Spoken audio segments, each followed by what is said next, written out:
Lois, like me, used to be able to sleep during treatment at the center. After all, a nurse was always watching us. But now, with our care partner, we have to pay attention and monitor our treatment. It's not difficult, just different.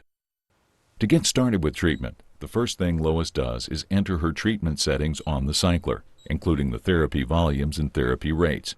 Her treatment usually takes 2.5 hours. Then she puts on new gloves so her hands are clean before working with her access sites.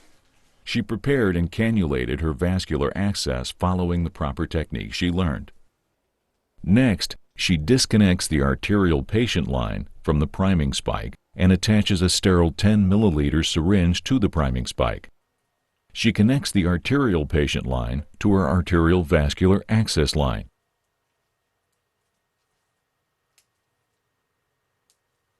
She repeats the process for her venous patient line.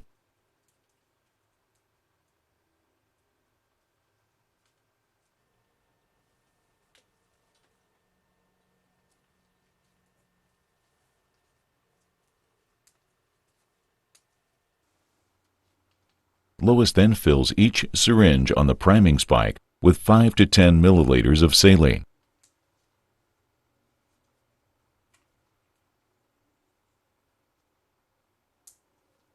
To avoid transferring any blood to the equipment, Lois removes her gloves, being sure not to touch the outside of the gloves with her hand or to splash any blood.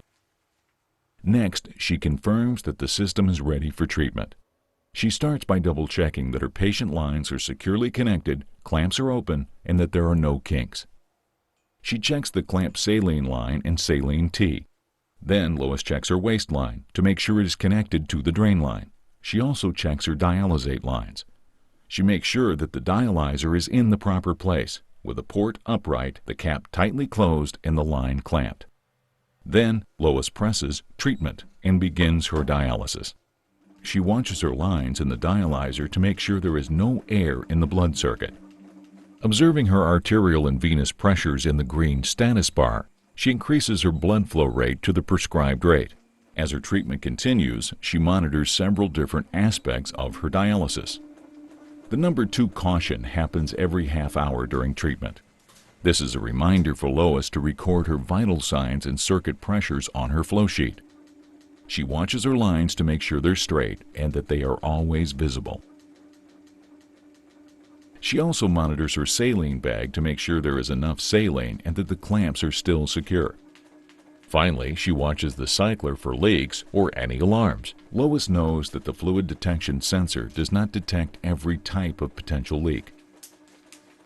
She responds as needed to alarms.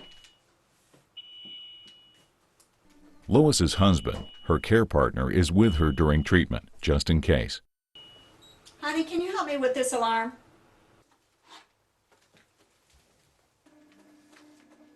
With these simple steps, Lois easily performs, monitors, and controls her treatment.